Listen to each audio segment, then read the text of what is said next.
Hello everyone, welcome to 𝗧𝗏𝗧 IAS. இன்னைக்கு இந்த வீடியோவில் அக்டோபர் 21st 2024 ஹிந்து நியூஸ் பேப்பரில் வந்திருக்கிற இம்பார்ட்டன்ட் நியூஸ் ஆர்டிகல்ஸ் என்னென்னு பார்க்க போகிறோம். இதுக்காக ஹிந்து நியூஸ் பேப்பரோட டெய்லி எடிஷன் எடுத்திருக்கோம். அண்ட் இந்த வீடியோவோட பிடிஎஃப் நோட் உங்களுக்கு வேணும் அப்படின்னா அது நம்மளோட டெலிகிராம் சேனலில் இருக்குது. அதுக்கான லிங்க் வந்து டிஸ்கிரிப்ஷனில் கொடுத்துருக்கேன். அதில் போய் நீங்கள் டவுன்லோட் பண்ணிக்கலாம் ஃப்ரீயாகவே.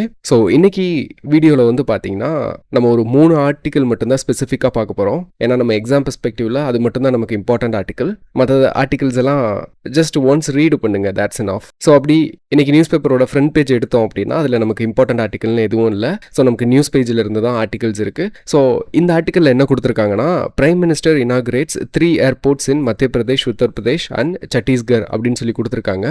இந்த நியூஸ் ஆர்டிக்கல் வந்து நமக்கு இம்பார்ட்டன்ட் ஆர்டிக்கல். ஏன்னா நம்ம சிலபஸோட டைரக்ட் லிங்க் பண்ணக்கூடிய நியூஸ் ஆர்டிக்கல் இது. ஸோ ஜிஎஸ் பேப்பர் 3ல் வந்து பார்த்தீங்கன்னா infrastructure, transport and regional development டாப்பிக்கில் வந்து நம்ம இதை சேர்த்துக்கலாம். இப்போ இந்த 3 ஏர்போர்ட் இருக்கு இல்லையா, இது வந்து ஒன்று வந்து பார்த்தீங்கன்னா சத்தீஸ்கர்ல சர்குஜான்ற இடத்துலையும், மத்திய பிரதேஷ்ல ரேவாலையும், உத்தரப்பிரதேஷ்ல சஹாரன்பூர்லையும் பில்டு பண்ணியிருக்காங்க. இந்த ஏர்போர்ட்டுக்கு வந்து லைசன்ஸ் கொடுக்கறது வந்து யாருன்னு பார்த்தீங்கன்னா directorate general of civil aviation, DGCA. So இது வந்து மினிஸ்ட்ரி ஆஃப் சிவில் ஏவியேஷனுக்கு கீழே ஒரு அட்டாச்டு ஆஃபீஸ். இவங்களோட பிரைமரி ரோல் என்ன அப்படின்னா இந்த சிவில் ஏவியேஷனோட சேஃப்டி இஷ்யூஸ் அண்டு ரெகுலேஷன்ஸை வந்து என்ஃபோர்ஸ் பண்ணுறது, ஏர் சேஃப்டி அண்ட் ஒரு ஏரோப்ளைன் வந்து ஏர்வர்த்தியாக இருக்கா அப்படின்ற அந்த ஸ்டாண்டர்ட்ஸை வந்து என்ஷூர் பண்ணுறது இவங்களோட ரோல். ஸோ அப்போ இந்த 3 ஏர்போர்ட்டுக்கும் இவங்க தான் என்ன பண்ணியிருக்காங்க, லைசன்ஸ் வந்து கொடுத்துருக்காங்க.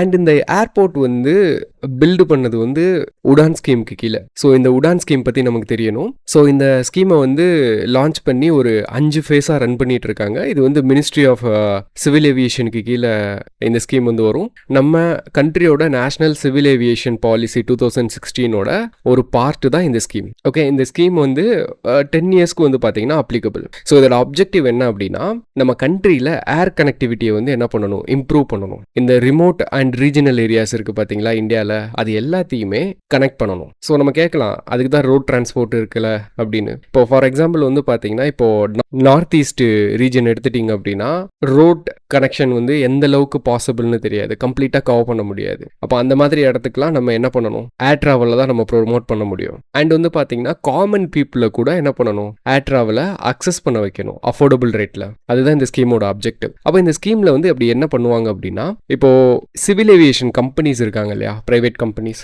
அவங்க வந்து ப்ராஃபிட்டாக இருந்தால் மட்டும்தான் என்ன பண்ண முடியும், இந்த பிஸ்னஸை வந்து ரன் பண்ண முடியும். ஆனால் இந்த ஸ்கீமோட அப்ஜெக்டிவ் என்ன, காமன் பீப்புளுக்கு அஃபோர்டபுள் ரேட்டில் கொடுக்கணுன்றதா அப்ஜெக்டிவ். ஆனால் அப்படி ஏவியேஷன் கம்பெனிஸ் வந்து கொடுத்தாங்க அப்படின்னா அது வந்து அந்த கம்பெனிஸ்க்கு வந்து என்ன ஆகாது, கட்டுப்படி ஆகாது. அப்போது இதுக்கு வந்து ஒரு சொல்யூஷனாக வந்து கவர்மெண்ட் என்ன கொண்டு வராங்க அப்படின்னா வயபிலிட்டி கேப் ஃபண்டிங்கை வந்து ஒரு ஆப்ஷனாக கொண்டு வராங்க. இந்த ஏவியேஷன் கம்பெனிஸ்லாம் அவங்க அஃபோர்டபுள் ரேட்டில் கொடுக்குறப்போ அவங்களுக்கு லாஸ் வரும் இல்லையா, அந்த லாஸை ஈடு கட்டுறதுக்கு கவர்மெண்ட் வந்து என்ன பண்ணுவாங்க, கிராண்ட் கொடுப்பாங்க. அதுதான் வந்து பார்த்தீங்கன்னா வயபிலிட்டி கேப் ஃபண்டிங். இப்போ இந்த வயபிலிட்டி கேப் ஃபண்டிங்க்கு எதுல இருந்து வந்து பணம் உள்ள வரும் அப்படின்னு பார்த்தீங்கன்னா இதுக்குன்னு ஒரு ஃபண்ட் வந்து வச்சிருக்காங்க, ரீஜனல் கனெக்டிவிட்டி ஃபண்ட் அப்படின்னு சொல்லிட்டு. இந்த ஃபண்டில் இருக்கிற அமௌண்ட் தான் என்ன பண்ணுவாங்க, வயபிலிட்டி கேப் ஃபண்ட் வந்து பண்ணுவாங்க. இப்போ இந்த ரீஜனல் கனெக்டிவிட்டி ஃபண்ட் இருக்கு இல்லையா, இப்போ இங்கே வந்து ஒரு 3 ஏர்போர்ட் வந்து 3 ஸ்டேட்டில் வந்து ஓப்பன் பண்ணியிருக்காங்கல்ல. இப்போ இந்த பர்டிகுலர் ஸ்டேட் வந்து என்ன பண்ணுவாங்கன்னா இந்த ரீஜனல் கனெக்டிவிட்டி ஃபண்டில் கான்ட்ரிபியூட் பண்ணுவாங்க.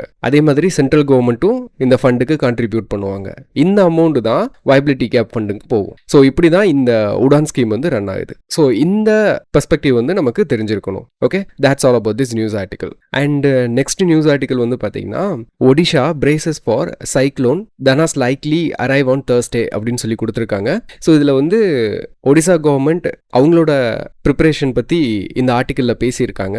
பட் நமக்கு என்ன முக்கியம் அப்படின்னா ஐஎம்டி என்ன சொல்லியிருக்காங்கன்னா இந்த சைக்ளோன் வந்து ஃபார்ம் ஆகிற மாதிரி இருக்குது, இன்னும் 24 ஹவர்ஸில் என்ன ஆகும், லோ ப்ரெஷர் வந்து ஃபார்ம் ஆகி டிப்ரெஷன் ஃபார்ம் ஆகி அது வந்து நார்த் வெஸ்ட் டைரக்ஷனில் வந்து மூவ் ஆக ஆரம்பிச்சிரும்னு ஐஎம்டி சொல்லியிருக்காங்க. இதில் வந்து நமக்கு தெரிய வேண்டிய கீ பாயிண்ட் என்ன அப்படின்னா, ஒன்று அப்பர் ஏர் சைக்ளோனிக் சர்க்குலேஷன் பற்றி பேசியிருக்காங்க. இந்த அப்பர் ஏர் சைக்ளோனிக் சர்க்குலேஷன்னா என்ன அப்படின்னு நமக்கு தெரியணும். நம்ம இந்தியாவில் இருக்கோம், கிட்டத்தட்ட ஈக்குவேட்டருக்கு பக்கத்தில் இருக்கும். அப்போது இது வந்து பார்த்தீங்கன்னா டிராபிக்கல் ஏரியா. இந்த டிராபிக்கல் ஏரியாவில் சியோட சர்ஃபேஸில் வந்து பார்த்தீங்கன்னா டெம்பரேச்சர் வந்து இன்க்ரீஸ் ஆகிறப்போ அங்கே அட்மாஸ்பியரில் இருக்கிற ஏர் வந்து என்ன ஆகும், லைட்டாக மாறும், எக்ஸ்பேண்ட் ஆகும். எக்ஸ்பேண்ட் ஆகிறப்போ அங்கே வந்து என்ன ஆகும்னா ஒரு லோ ப்ரெஷர் வந்து இந்த ஏரியாவில் கிரியேட் ஆகும்.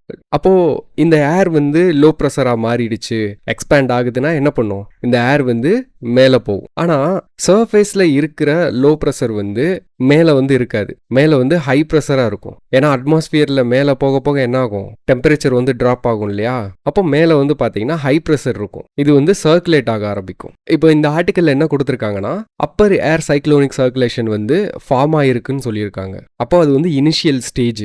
இந்த அப்பர் ஏர் சைக்ளோனிக் சர்க்குலேஷன் ஃபார்ம் ஆனதுக்கு அப்புறம் இது வந்து என்னவா மாறும்னா டிப்ரெஷனாக மாறும். ஸோ டிப்ரெஷன்னா இந்த ஏரியாவில் வந்து பார்த்தீங்கன்னா மேக்ஸிமம் விண்ட் ஸ்பீடு வந்து 20 to 31 miles per hour வந்து என்ன ஆகும், வீச ஆரம்பிக்கும். அப்புறம் இந்த லோ ப்ரெஷர் சென்டர் இருக்கு பார்த்தீங்களா, இது வந்து இன்னுமே கான்சென்ட்ரேட் ஆக ஆரம்பிக்கும். ஸோ அது கான்சென்ட்ரேட் ஆயிருச்சு அப்படின்னா இதை வந்து நம்ம என்ன சொல்லுவோம்னா டீப் டிப்ரெஷன் சொல்லுவோம். இது வந்து கான்சென்ட்ரேட்டட் லோ ப்ரெஷர், இது வந்து டிஸ்இன்டகிரேட்டட் லோ ப்ரெஷர். இப்போ இந்த டீப் டிப்ரெஷனில் மேக்ஸிமம் விண்ட் ஸ்பீடு வந்து 32 to 38 miles per hour வீசும். அதுக்கடுத்து இதுவே வந்து பார்த்தீங்கன்னா சைக்ளோனிக் ஸ்டோமா மாறும், சைக்ளோனா மாறும். இது சைக்ளோனா மாறிடுச்சுன்னு எப்படி சொல்லுவாங்கன்னா விண்ட் ஸ்பீடை வச்சு தான் 39 to 54 miles per hour வந்து என்ன ஆகும், வீச ஆரம்பிக்கும். இந்த லோ ப்ரெஷர் சென்டர் இருக்கு பார்த்தீங்களா, இங்கே வந்து சைக்ளோனோட ஐ இருக்கும். இப்போ இந்த டிராபிக்கல் சைக்ளோன் வந்து நம்ம எப்படி வந்து உருவாகுது அப்படின்றது நம்ம பார்க்குறோம் இல்லையா. ஆனால் இது ஏன் வந்து வெஸ்ட் நார்த் வெஸ்ட் சைடு வந்து மூவ் ஆகுது, ஏன் இந்த ஆர்டிக்கலில் வந்து இந்த டைரக்ஷனில் மூவ் ஆகுதுன்னு அப்படின்னு சொல்லியிருக்காங்க அப்படின்னா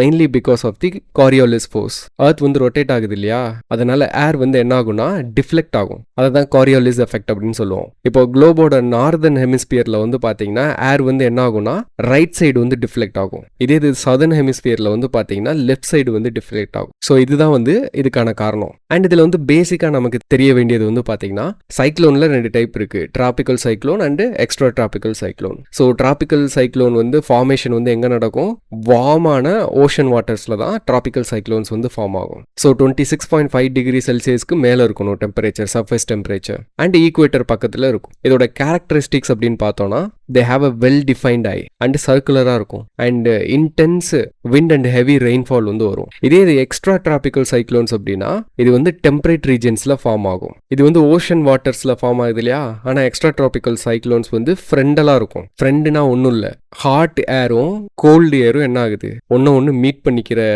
இந்த ரீஜன் தான் ஃப்ரண்ட்னு சொல்லுவாங்க. இப்போ நம்ம டிராபிக்கல் சைக்ளோனில் வந்து டெம்பரேச்சர் கிரேடியன்ட் வந்து வேர்ட்டிக்கலாக பார்த்தோமா, வேர்ட்டிக்கலா. அதே இது வந்து பார்த்தீங்கன்னா எக்ஸ்ட்ரா டிராபிக்கலில் வந்து டெம்பரேச்சர் கிரேடியன்ட் வந்து ஹாரிசாண்டலாக இருக்கும், வேர்ட்டிக்கலாக இருக்காது. இது நமக்கு கண்டிப்பாக தெரிஞ்சிருக்கணும். அப்புறம் இதோட கேரக்டரிஸ்டிக்ஸ் அப்படின்னு பார்த்தோம்னா டிராபிக்கலை காட்டிலும் லார்ஜ் ஏரியாவை எக்ஸ்ட்ரா டிராபிக்கல் சைக்ளோன்ஸ் வந்து கவர் பண்ணும். இதில் வந்து ரெயின் மட்டும் கிடையாது, ஸ்னோ விண்ட் எல்லாமே சேர்ந்து வரும். ஆனால் டிராபிக்கல் சைக்ளோன்ஸில் ரெயின்ஃபால் மட்டும்தான், இங்கே வந்து ஸ்னோஃபாலும் வரும். Okay, that's all about this news article. And இன்னைக்கு சயின்ஸ் பேஜில் வந்து பார்த்தீங்கன்னா ஒரு பிக்சர் வந்து கொடுத்துருக்காங்க பிக் ஷாட்டில். இது வந்து அட்லாண்டிக் ஸ்பாட்டட் டால்ஃபின்ஸ். ஸோ நம்மளோட ப்ரிலிம்ஸ் எக்ஸாமில் கேட்டாங்க அப்படின்னா நம்மளால ஆன்சர் பண்ண முடியும் இதோட ஃபேக்ட்ஸ் தெரிஞ்சுக்கிட்டோம் அப்படின்னா. இதோட சயின்டிஃபிக் நேம் வந்து ஸ்டெனலா ஃப்ரண்டாலிஸ். இதோட ஹேபிடேட் வந்து பார்த்தீங்கன்னா warm temperate and tropical waters Atlantic ஓஷனில். ஓகே, அண்ட் இதோட சைஸ் வந்து 5.5 to 7.5 feet வந்து லென்த் வரும். வெயிட் வந்து 315 pounds வரைக்கும் போகும். இதோட லைஃப் ஸ்பேன் வந்து பார்த்தீங்கன்னா 10 to 20 years வைல்டில். அண்ட் இதோட சோசியல் ஸ்ட்ரக்சர் பார்த்தோன்னா ஒரு 5 to 15 இண்டிவிஜுவல்ஸாக தான் இது வந்து என்ன பண்ணும், வாழ்ந்துட்டு இருக்கும். சம்டைம்ஸ் வந்து 200 குரூப் கூட பார்க்க முடியும் அப்படின்னு சொல்கிறாங்க. இதோட டிஸ்டிங்டிவ் ஃபியூச்சர்ஸ் அப்படின்னு பார்த்தோன்னா அடல்ட்ஸ்க்கு வந்து லைட் ஸ்பாட்ஸ் வந்து டார்க் பேக்ஸில் இருக்கும் அண்ட் டார்க்கர் ஸ்பாட்ஸ் வந்து பெல்லிஸில் இருக்கும். இதோட நோட்டபிள் பிஹேவியர் பார்த்தோன்னா இதோட அக்ரோபேட்டிக் அபிலிட்டிஸ் தான். Okay, for example shipping vessels வந்து ட்ராவல் பண்ணுறப்போ அது வேவ்ஸ் கிரியேட் பண்ணும் இல்லையா, அதை வந்து ப்ரீச் அண்ட் அதில் வந்து சர்வ் பண்ணுறது வந்து இதோட கேரக்டரிஸ்டிக்ஸ். ஓகே, இதை பற்றி பேசிக் இன்ஃபர்மேஷன் நமக்கு தெரிஞ்சால் போதும். Okay, that's all about it. And so fast ஒரு 2-3 டேஸாக வந்து பார்த்தீங்கன்னா இங்கே ஒரே மழையாக இருக்குது அண்ட் இங்கே ஆரஞ்ச் அலர்ட் வர கொடுத்துருக்காங்க அண்ட் பவர் கட் வந்து ஃப்ரீக்வெண்ட்டாக பண்ணிட்டு இருக்காங்க. அதனால் வீடியோ வந்து ரெக்கார்ட் பண்ண முடியல. ஸோ ஒன்ஸ் இந்த இஷ்யூலாம் சால்வ் ஆனதுக்கப்புறம் ஃப்ரீக்வெண்ட்டாக ஆன் டைமுக்கு வந்து வீடியோ வரும். உங்களுக்கு ஏதாவது டவுட் இருந்துச்சு அப்படின்னா கமெண்ட் செக்ஷனில் கமெண்ட் பண்ணுங்கள். ஓகே, தேங்க்ஸ் ஃபார் வாட்சிங் திஸ் வீடியோ கைஸ்.